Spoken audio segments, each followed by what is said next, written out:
Black and White Network supporters, make sure you go over and check out the Black and White Network merchandise store. 25% off USA First. 25% off USA First. Go now. I'm back. Lorenz for Black and White Network. Well, my goodness. It's amazing how much the shoes on the other foot, so to speak.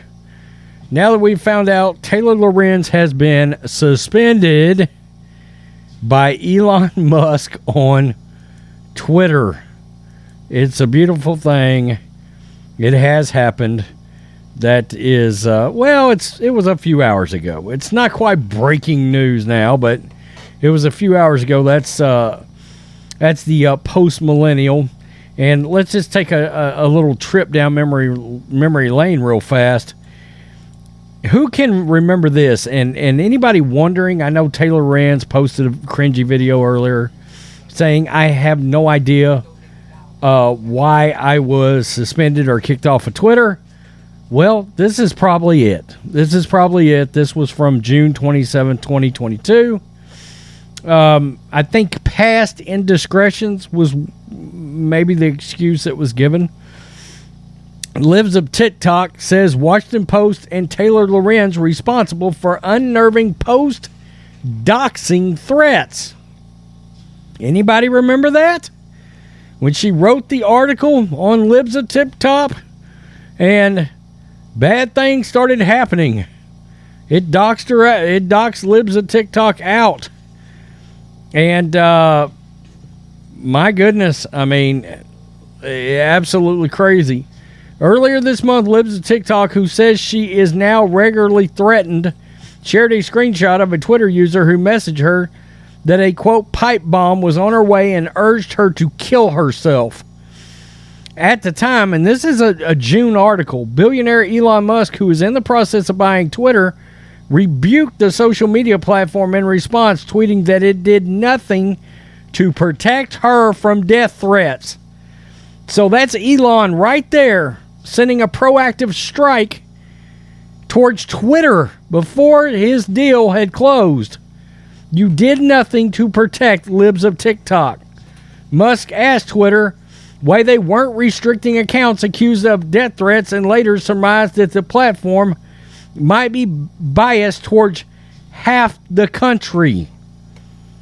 Okay, so are we seeing what's going on here? Okay, let's just get to this right here.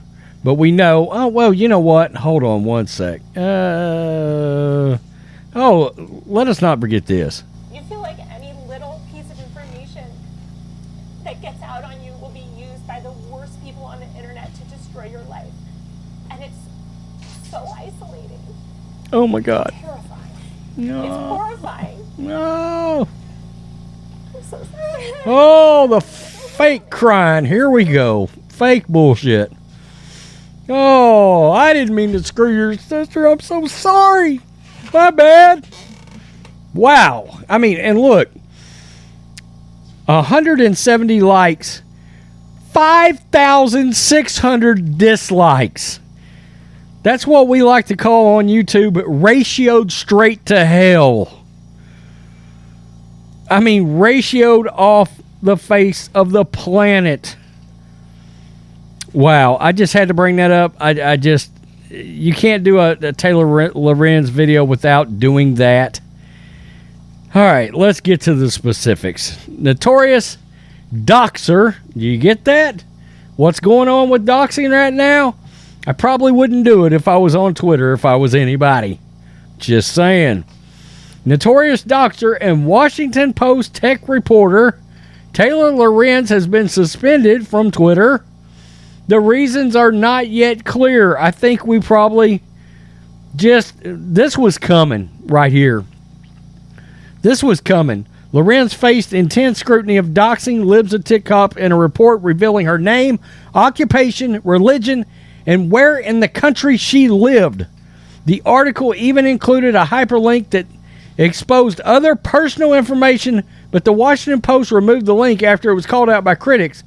Lorenz's doxing of Libs of TikTok came shortly after Lorenz's emotional MSNBC appearance decreeing online harassment of herself and other women. Imagine that. So, look, we don't know for sure, but I'm just guessing in light of the past 2 or 3 days of Elon Musk and kicking those fuckers off Twitter that were trying to dox out his location. I'm just, this is what my dad would say. We use deduction to figure it out, right? So the reasons, I think, may be pretty clear, actually. She scrubbed her account days ago and made her tweets private. Lorenz account on Saturday night simply said account suspended. And Tim Pool posted that Taylor Lorenz finally got suspended for all the awful things she's done. There she is right there. Epic. Suspended right there.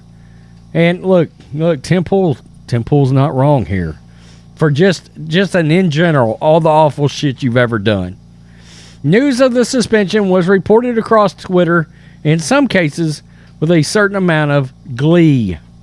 Breaking, the Twitter account of Washington Post reporter Taylor Lorenz, a.k.a. Tay-Tay, who was born sometime between 84 and 87, has been suspended. That was Charlie Kirk. ALX, Taylor Lorenz has been suspended from Twitter.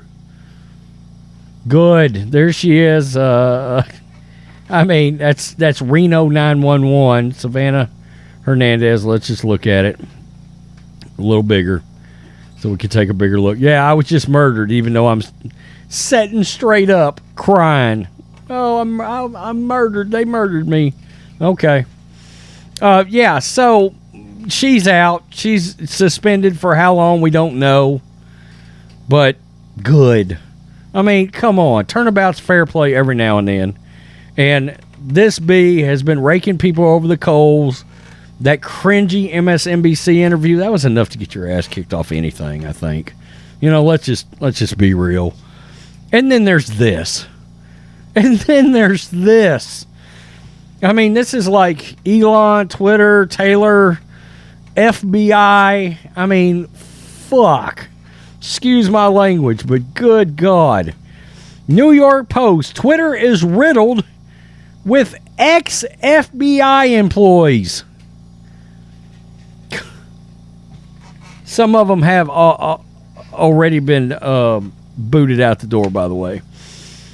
A recent report from the New York Post claims that Twitter's top ranks are filled with ex-FBI agents and executives. Many of these employees were swept away by Elon's massive layoffs, but some feds are likely still on the payroll. The New York Post reports that many of the Twitter's top executive roles were staffed by ex-FBI agents, connecting the company even closer to the federal agency, which is being criticized for allegedly leaning on Twitter before the 2020 elections. Imagine that. Over a dozen former federal officials reportedly joined the company in the years before Elon purchased the website. In October, an investigation by the Post found that while James Baker, the FBI's former general counsel, who worked in the same capacity on Twitter, has made headlines after being fired by Musk, the FBI's influence spread much further than just Twitter's legal department.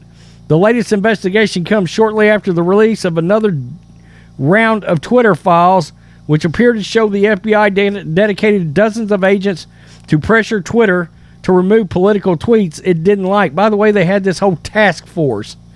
Some kind of task force set up. They had some clever name for it. In many cases, the former FBI agents were in political leadership that would allow them to directly influence the censorship of the Post Hunter Biden laptop story. Wow. Okay. One Twitter employee, Matthew Williams, joined the company in June 2020 as a, quote, senior director of product trust? Is that a joke? After spending more than 15 years working with the FBI as an intelligence program manager and senior supervisorial intelligence analyst, Williams joined Twitter the same month as Baker in June 2022, was moved into the position of senior director of product trust, revenue policy, counsel systems, and analytics. He noted that this made him, quote, code lead of trust and safety. That's got to be a joke. Got to be a joke. Don Burton, former federal prosecutor who served as deputy chief of staff to FBI boss James Comey, joined Twitter in September of 2019. Director of Strategy and Operations and Counsel Organizations. Are these titles long enough? Burton would then have been close to FBI's Hillary Clinton email investigation. Anybody seeing how this works? Wow. Investigation due to her connection with Comey and the agency's investigation into Russian interference in the 2016 election. Oh, it all starts coming around into a perfect circle, does it not? Elon's got to... Look, people wondered why Elon did what he did with those journalists the other day. And in theory, do I like the idea of any media publication getting just suspended? No, I don't. I don't love it. However, this is not an even playing field, and we know it has not been for a very long time. And I can tell you what's going on. Elon took over, and he said he didn't buy a company. He took over and bought a crime scene. I mean, this is CSI in company form that he bought. So he's exposing all of this about some very, very shady dealings, dealing with potentially some very sensitive and dangerous organizations. I mean, do you think that Elon might be concerned about his personal safety of him or his family? Or do you really believe Epstein killed himself? I mean, I'm just saying, okay? Why do you think Elon's publicly come out and said, letting everybody know I'm not suicidal? That's his way of telling everybody, if I come up dead and they say it's suicide, it's bullshit. I was... You know how that works. I mean, I told my my beautiful bride, I said, you know, he's got to be worried right now. I'm sure he is. He's got to be. I mean, it's what he's doing is an unbelievable leap forward towards trying to bring this country back towards some kind of freedom and restoring some trust. But to restore trust, you have to expose all the dirty little things that happened. Jesus. I mean, it's nuts. It's absolutely nuts. So, yeah, Taylor Lorenz probably got the get the hell off this platform. We don't know how long. She's saying permanently. I don't know. Maybe a few days. Maybe forever. I'm not crying a river for her. And, you know, I'm sure that's for discretions that was made earlier in the year. You know, involving doxing. Something that Elon is paying close attention to right now, obviously. Tell me what you think, Black and White Network supporters. Peace. I'm out. Till next time. Thanks for watching the show. Be sure to like, comment, and subscribe. Be sure to tune in next time on Black and White Sports.